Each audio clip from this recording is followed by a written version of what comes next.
Ötən videoda ixtisaslaşdırılmış yük vaqonlarının müəyyən növləri ilə tanış olduq. Bu dəfə isə mövzunun davamı olaraq digər növlərə nəzər salacağıq.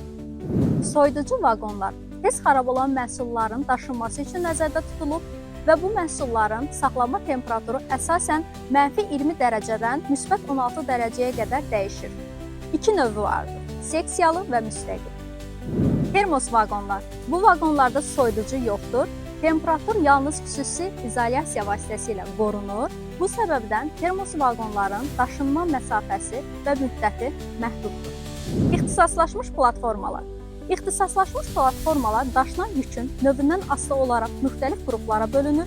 Konteynerlər, avtomobillər, metal məhsulları kimi materialları daşımaq üçün nəzərdə tutulmuşdur. Transport yollar ağır çəkili, iri həcmli və qeyri-standart yüklərin daşınması üçün nəzərdə tutulmuşdur.